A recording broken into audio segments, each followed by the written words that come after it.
So first question is just to tell us about yourself. Well, hi, my name is Coilin Nunan, and I work for the Alliance to Save Antibiotics. And I've worked on the issue of the overuse of antibiotics in farming for many years, in fact, for over 20 years. So I've campaigned against the overuse of antibiotics in farming, with the goal being to reduce farm antibiotic use, and also to improve animal husbandry and to improve animal welfare. And so I work as the scientific advisor for the Alliance to Save Antibiotics. Awesome. Can you tell us a little bit about your background and like how you led to this job? Well, kind of, I ended up working first for the Soil Association, which is one of the organizations that founded the Alliance to Save Antibiotics. My background is actually in mathematics, so I studied mathematics and physics for many years.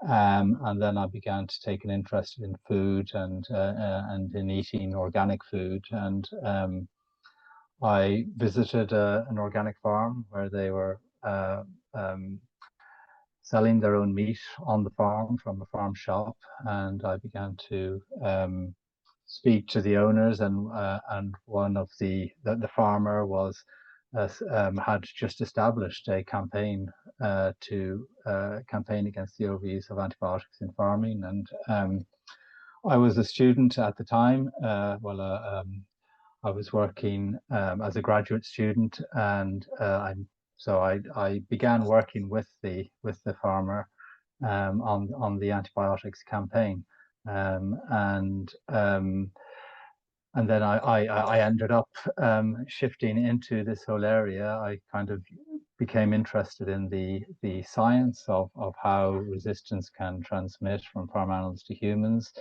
Not just resistance, but there are other aspects of antibiotic use in farming which are relevant to human health, like how they can select for more salmonella in the animals. So the use of certain antibiotics in farm animals can lead to more salmonella in the animals. And I began to see how science, unlike in mathematics, which I was used to, where all mathematicians were essentially working towards the same goal, which was to increase mathematical understanding of the world.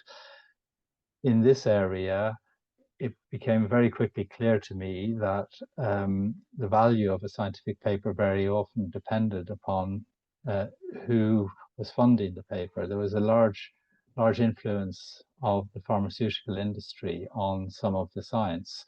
So the science of resistance, but also the science of whether the overuse of certain antibiotics leads to more salmonella in animals, questions about certain toxic residues of certain antibiotics in food. I realized that a lot of what is in the scientific literature can be controversial, partly because it's difficult, it's not always clear what the right answer is, but also sometimes there are vested interests which are muddying the water kind of nearly on purpose. And so I was quite interested in that side of things as well. Very cool. Thank you for that. All right. So can you tell us a bit about how Save Our Antibiotics started? So it began really, well, it was founded around 2009, but the UK kind of campaign against the overuse of antibiotics in farming began with the Soil Association, which is this group which certifies a lot of organic produce in the UK. And my former colleague, Richard Young, set up this campaign against the overuse of antibiotics in around 1995. I began working with him in about 1998. And for many years, we produced reports on the links between the overuse of antibiotics in farming and issues in human health. and we campaigned for reductions in use and more regulation.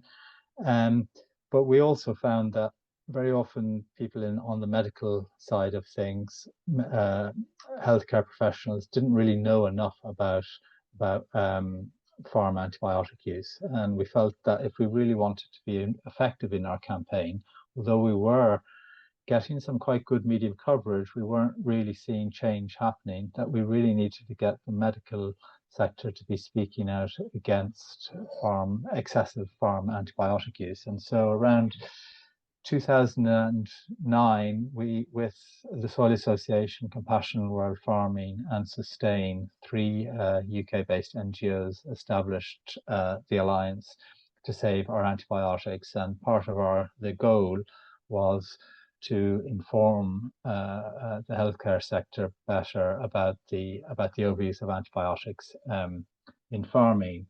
And so we now have around about 70 member organizations, some of which are medical organizations, some which are animal welfare organizations, some of them are more interested in environmental issues.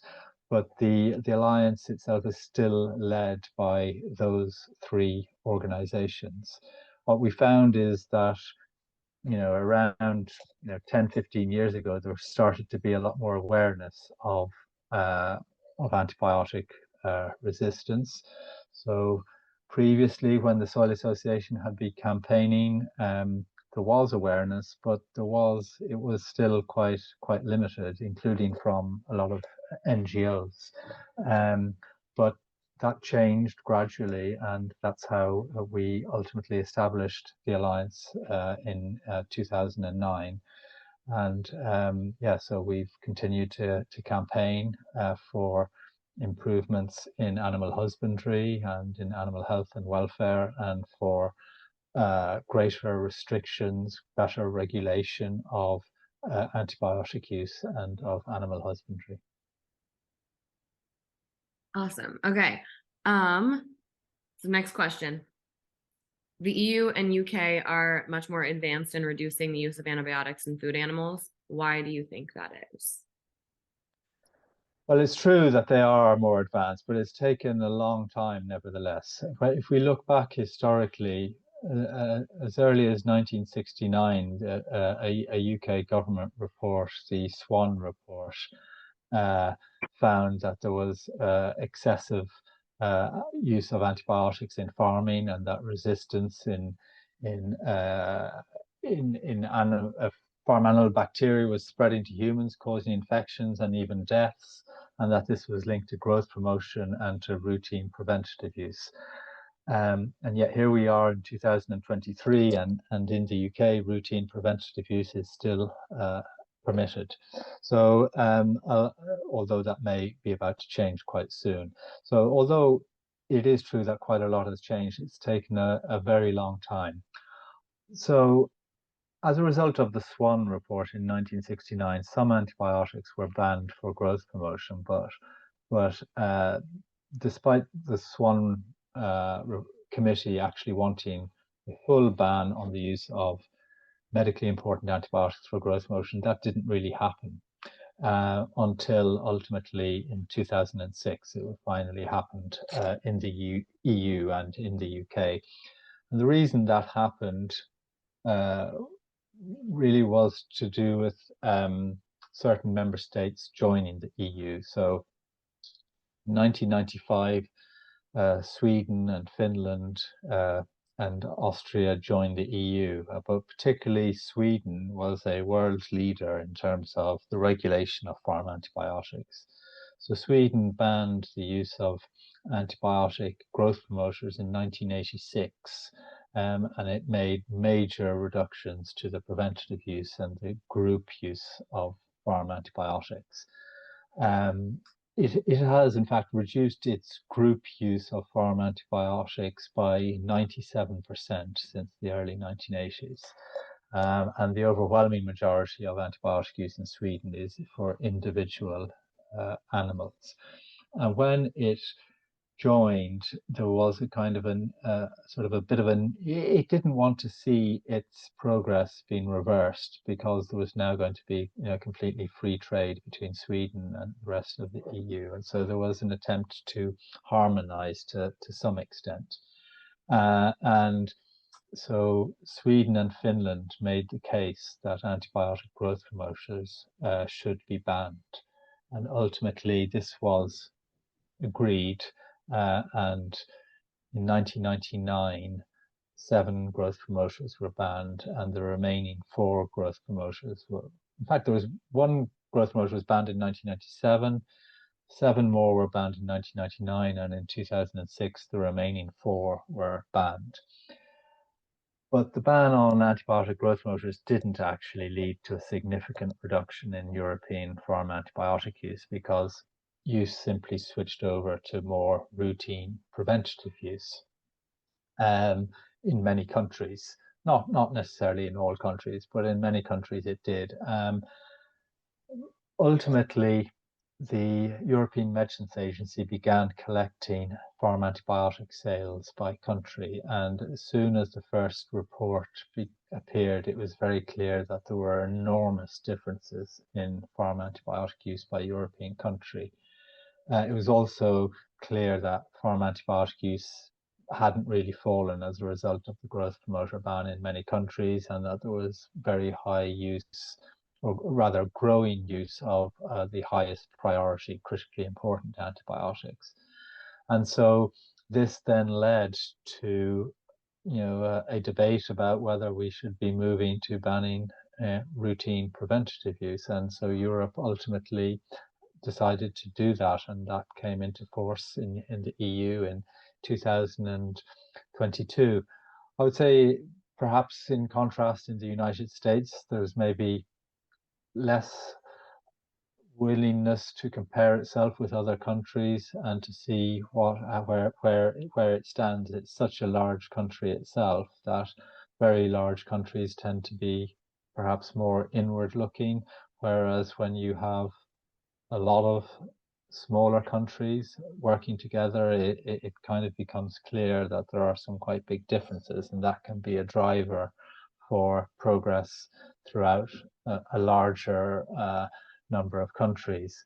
I think also the power that certain vested interests have, is very strong in the United States. It's very strong in Europe as well, but maybe with the fact that there are more countries here with more different approaches, I think has had a positive effect. So the European Union is a union of independent states that cooperate, and so you have kind of 2 levels, I suppose. In the United States, you've got the states and you've got the federal level as well, and maybe in the United States you're seeing some positive action in some states over the federal level, but in Europe we've seen some countries go well ahead of the pack, and this is ultimately convinced the European Commission and others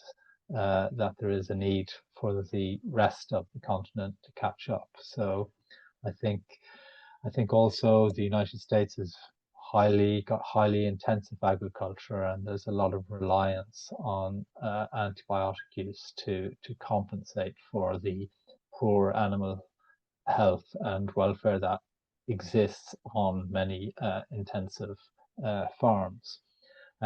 So again, there's a very strong vested interest against the idea that routine preventative antibiotic use should be banned. Even banning growth promoters has taken a long time when we consider how much evidence there is that this is a crazy way of using antibiotics. Thank you. Yeah, thank you for all that context. It's cool to see, or to like hear about the trajectory, so where it started and how far you've gotten, because I feel like we are just behind. I think we do. Yeah. It's interesting to see that perspective. Yeah, I think perhaps one thing that I didn't mention was also that we have actually been campaigning here in the UK, as I say, since about 1995, and over that time we've managed to get quite a lot of media interest in this issue. And that has definitely had an effect. I know it's had an effect. I know that our campaigning has even had an effect at an EU level. We managed, the Alliance to Save Our Antibiotics managed to get the EU legislation to be strengthened. Initially, they were not going to ban group prophylaxis, and we played a part in making sure that they did. So there has been quite a lot of media interest in the issue as well. Over the years we've had many front pages on in newspapers, or a lot of coverage in newspapers, even on the television, on the news. So that makes quite a big difference, and I think it's been important to make it into a public debate, because ultimately this is about food that goes into people's bodies, and people really have a right to know what's going in my view, should be allowed to know what's going into their bodies. And so it's been important to make our campaign very much public facing.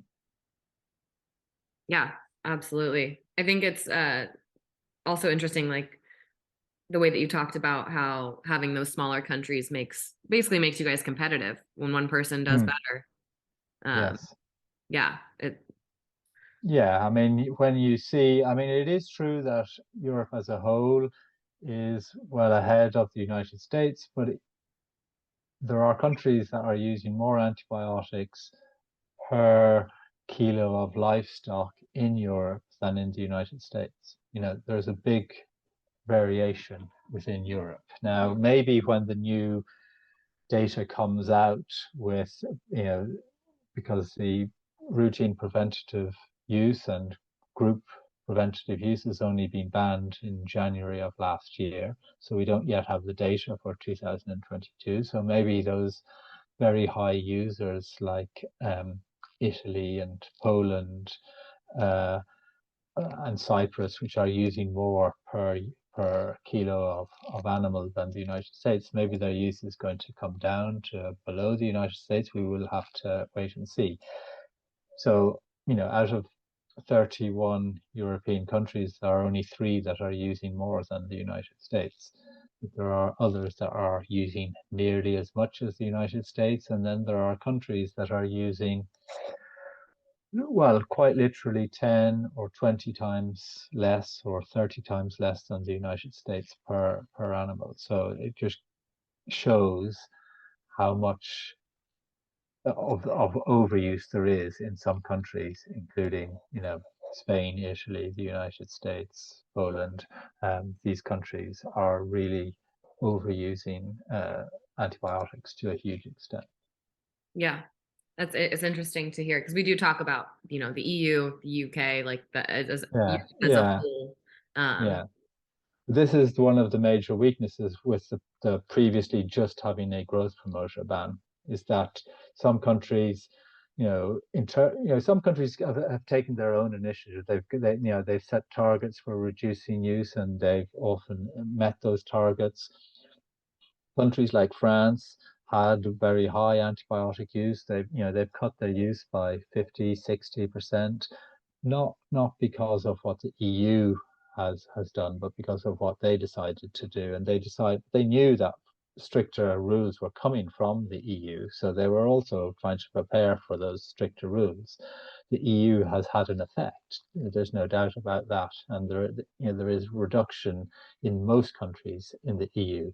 But at the same time, there's still a lot that individual countries can do, and in those countries that have not been particularly motivated up until now, we haven't seen major reductions. We have seen some reductions, but usage is still very high. But it will be interesting to see how tightly the new rules have been applied when we get data for 2022. Yeah, absolutely will be interesting. Would you, more of my curiosity, I think, than anything, would you think it's, a fair comparison that like the European Union is kind of like the federal level comparatively to the United States, and then like each country could, in theory, be compared to like state to country with under the EU system? Well, I suppose to some extent, yeah. I mean, you can make law at a state level. You can make law at a federal level as well. So from that point of view, it is, I think, quite similar. I suppose one of the differences is that in the EU, different countries speak different languages, and so they have their own, they've developed more independently in many ways. So you don't necessarily get the same level of repetition of the same kind of thinking if in different countries, different types of debates are happening. Um, and so then you can get different answers, perhaps, from different countries. Whereas maybe when it's everybody speaks exactly the same language or is reading the same media, or then maybe you're going to get more kind of repetition of um, the same ideas. Yeah. Yeah, that makes sense. It's, there's maybe on like a government level, it kind of looks the same, but culturally, there's Yeah. a lot more variation. Yeah. Yes. Yeah. Thank you. I was just curious as, Yeah. talking to somebody from another country, wanted. Yeah. No, I think definitely, in my view, uh, I think antibiotics is a good example where both the country level, ultimately, I believe, was the original. That's where the original energy for change came from, and I think not only countries like Sweden or Finland or to some extent Denmark as well, that went ahead of the EU in terms of what they allowed. And so in terms of legislation, they didn't allow group prophylaxis. But also, I think the Netherlands, it was a high user of antibiotics, and it suddenly and it was a high user of antibiotics in farming and a very, very low user of antibiotics in human medicine. So it had a very well controlled antibiotic resistance problem in human medicine. And then suddenly it started seeing MRSA, I think in America you call it MRSA, appearing in humans, which it didn't expect, and they didn't understand why this was happening. And then they realized it was the pigs, um, and that it was spreading from pigs to humans, and that suddenly their system of controlling MRSA or MRSA was under threat, and so they decided to take action on farm antibiotic use, and they set really strong targets to reduce use within about 3 years by 50% and then by 70%. And they banned group prophylaxis. And suddenly, the Netherlands, which is a large exporter and it's also quite an intensive production, and it managed to achieve pretty much all of its targets. And so suddenly the excuses which previously had existed, that it was only the Nordic countries which had low levels of antibiotic use, and that the reason that they had it was to do with their climate or the fact that there was low population density, or all these sorts of excuses. And then suddenly a country that was much more densely populated was also achieving big reductions in farm antibiotic use. And I think that created quite a lot of pressure for change as well. So, and then I think, so that original energy from certain member states then translated into a real desire at a European level, particularly from the European Parliament, to see a continent wide change, and that then puts pressure on other countries to start acting. So when the European Medicines Agency, when rules were introduced saying that countries had to provide data on their farm antibiotic sales, suddenly, countries like Germany, a large country which didn't even have any data on its farm antibiotic sales, they were forced to produce this data. and it wasn't good. And suddenly they realized that they were using about 3 or 4 times more antibiotics in animals than in humans in Germany. And they didn't like the fact that they looked like they were doing terribly, so they started taking action. So I think, yeah, having the member states governments on the one hand, some of which were progressive, many of which were not, but also then having this EU level has really led to a lot of the progress. Awesome. Yeah, it's interesting to see how like that catalyst, you need like that Yeah. catalyst, that proof of Yes. concept, somebody to make Yes. the change, Yes. to be an example for everybody else. Yes. Which kind of leads us. So, what do you want the EU and UK to focus on in the next 5 years when it comes to antibiotic use on farms? Well, I think the EU has now introduced some very good rules on paper on farm antibiotic use. I think the UK has put forward some proposals in the last couple of months for some changes to its regulations on farm antibiotic use, which are not as strong as the EU proposals, but they are a lot stronger than the previous rules, and they include a ban on routine preventative use, even though they don't include a ban on group preventative use, which is a bit of a contradiction in my view. But nevertheless, the UK rules, if they are adopted, should lead to some improvements, and so should the EU rules once we get the data. However, both the EU rules and the proposed UK rules have what I think on paper is a rule which sounds very strong, which says that you cannot use antibiotics routinely, nor to compensate for poor animal welfare or poor hygiene or lack of care of animals.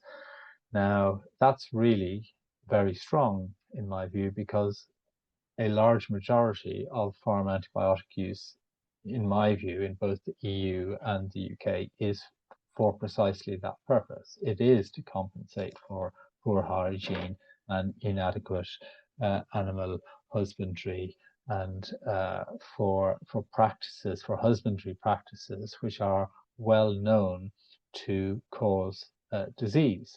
So the EU has, in a sense, so essentially what I think needs to be done now is to focus on improving that animal husbandry, so that the rules on farm antibiotic use can be implemented properly in practice. I think at the moment the EU has a contradictory position, whereby it's effectively saying things like keeping animals in highly intensive conditions, which are known to result in very bad hygiene, high levels of stress, high levels of disease, is legal. But now using antibiotics to compensate for that is illegal. But animals need to be treated if they're going to be sick. So how do you square that? And the answer has got to be that animals have to be kept in better conditions, so that they don't routinely develop diseases. So, for example, in the pig industry, we know that by far the highest level of antibiotic use in most EU countries, not in every EU country, but in most EU countries, occurs when the piglets are weaned. And this is because they are weaned too early. And if you wean the piglets too early, it's very stressful for the piglets. And it results in dietary change when they are too young to have dietary change, and it results in high levels of diarrhea, which are then controlled through antibiotic use. The solution is to wean the piglets later, as for instance is done in some countries, some EU countries even like Sweden, or non-EU countries like Norway. They wean significantly later, and then as a result of that, there is no increase in antibiotic use at weaning. In organic farming, you have to wean very significantly later, and there is no increase in antibiotic use at weaning time as a result. Similarly, if you are keeping 50,000 chickens in a shed and each chicken has their space allowance is less than an A4 sheet of paper, which is the rule that is, you are allowed to keep animals at that stocking density in the EU and in the UK. Well, this results in very bad hygiene. It results in chickens inevitably ingesting chicken droppings. It results in intestinal and respiratory infections, and this is often controlled through antibiotic use. There are quite a few key husbandry factors, like using inappropriate breeds of chicken that grow incredibly fast. This results in very bad animal health and welfare. And Dutch data shows that very fast growing chickens use 6 times more antibiotics per animal than the slower growing breeds. So what we really need to do is to make sure that we analyze the husbandry factors which are most associated with good or bad health, and high level of antibiotic use and low levels of antibiotic use. And if it's now going to be illegal to use antibiotics to compensate for poor hygiene or inadequate husbandry, then we can't just let the animals be sick or die. We need to get rid of the poor hygiene and the inadequate husbandry. So I think that's really where a lot of the focus is going to have to be. The concern is that the regulation will be there on paper and it's just not going to be applied in practice. And I think that's highly likely to be what's happening in right now, or that happened last year since the regulation came into force in the EU, simply because there hasn't been the changes in husbandry that are needed to enable the avoidance of routine antibiotic use or the use of antibiotics to compensate for poor hygiene and inadequate husbandry.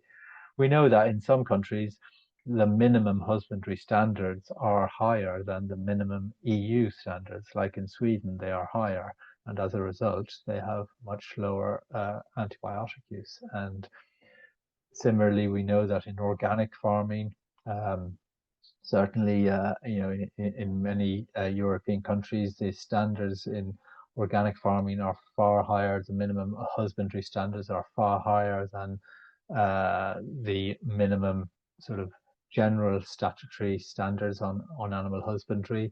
And we know that the antibiotic use is many times lower. So we do have animal welfare legislation in the UK and in the EU. This is currently being revised in the EU, and it'll be important to make sure that the standards are raised to a level which is consistent with avoiding routine disease and routine antibiotic use.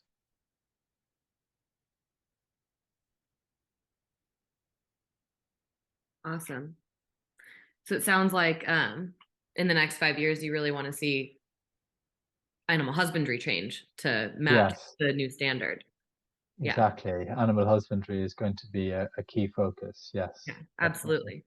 I mean, it's important that you guys had that change. I'm very interested to see what data comes out of last year, because you said that happened January of 2022. Yeah, it happened on the 28th of January 2022. Okay. Yeah. So really having that be the driving force to really growing pains with regulations. Yes, exactly. I mean, there are already elements of the legislation which haven't come into force as they were meant to on the 28th of January. So, for instance, for the first time, there was meant to be an EU ban on importing animal foods produced with antibiotic growth promoters. So even though European farmers haven't been allowed to use antibiotic growth promoters since 2006, farmers exporting to the EU are allowed to use antibiotic growth promoters, which is obviously unfair, but it's also inconsistent. If the view is that using antibiotic growth motors is bad for human health because it leads to resistant bacteria. Well, that's going to be true for imported food as well. So there is a rule now, in theory, which was supposed to have come into force last year, banning the use of antibiotic growth motors for imported produce, but it hasn't come into force because they haven't yet fully drafted the secondary legislation, which is setting out how that's going to be implemented in practice. And so I think this, goes to show that, yeah, a lot of what is in the EU legislation is good and strong on paper in many respects. There are still loopholes with it. For instance, the ban on group prophylaxis or on routine use does not apply to imports. It's only in theory, the growth motor bit that does apply to imports. So it's a lot weaker for imports. But overall, it's still strong legislation, but it's only on paper. And the animal husbandry sides of it are, in my view, highly unlikely to be properly applied in practice until we actually start seeing changes in animal husbandry. And I think to some extent the EU is aware of that and are trying to address perhaps some of those aspects. We shall see when they come up with their new proposals. Time will tell. Yeah. All right. What do you think are the best ways we can get more consumers engaged in the fight to save antibiotics from overuse on factory farms? Well, I think so. We very much link antibiotic use with animal husbandry and animal health and animal welfare. So I think it's important to be making that link. Some consumers care more about animal health and animal welfare. Others care more about human health. Both, in my view, are important. So our approach has always been to try first and foremost to inform consumers, so to get media coverage, but also to explain that not all food is produced in the same way, and that some forms of food, such as organic or some other alternative food production, has higher standards for antibiotic use. We're keen to get better data on antibiotic use by farming system. We know that organic has strong restrictions on antibiotic use, in the UK and in Europe, but we don't know enough maybe about, say, free range or other, alternative production systems. It's not quite as clear, so we want to get better data to be able to show that there are differences in antibiotic use, so that the consumer can then make its own informed choice about what it wants to support. We have also focused on the retail sector, so we have run a campaign on supermarket antibiotic policies, and that has helped us to we have put pressure on supermarkets to introduce their own policies which go above minimum legal UK standards, and we've actually been successful in pushing that, because I think supermarkets are conscious of their public image and want to be seen to be doing the right thing for the consumer. So I think it's difficult sometimes through labeling and this sort of thing, because the problem is we just don't have enough information to be able to say that this is, this system is not using antibiotics excessively or that sort of thing. So I think obviously, individuals can support campaigns that they believe in. They can try and support production that either they know is not using antibiotics because of the rules that it's produced under, or maybe they may be able to buy from a particular farm where they know how the meat or the dairy is produced. They can If they are very heavy consumers of meat and dairy, they can consider perhaps reducing their meat or dairy consumption, because the reality is that globally most antibiotics that are used in the world are used in animals, not in humans, which is really crazy when we think how important these medicines are for human health. So we all have, we can all play a part in helping to ensure that antibiotics are not being overused in farming.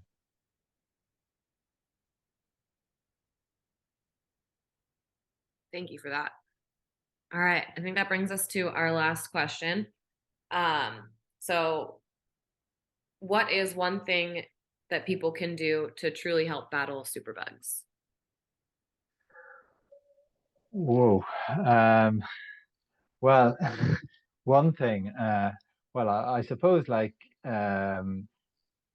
use antibiotics responsibly as much as possible yourself, I think, really, as well. I mean, I think it's important not to put pressure on doctors to prescribe when you don't need it. And I think ultimately antibiotics are for treating disease caused by bacterial infections, and we really need to focus both in humans and animals on doing that. So in humans, don't use it just if you feel sick, unless that a doctor believes you have a bacterial infection. And in farm animals, don't use it as a management tool. Use it for treating what are likely to be bacterial infections when they're needed. And I think that's the key thing. Some people will say, well, shouldn't we focus on discovering new antibiotics? Isn't that the best way forward? Clearly, if we do that, that's going to help. But I believe that at the moment, the difficulties with discovering new antibiotics are so great at the moment, and we are making so little progress, that clearly the best way to reduce antibiotic resistance is actually to use the antibiotics that we have already more responsibly. Yeah. That was a great answer. Thank you so much. Okay.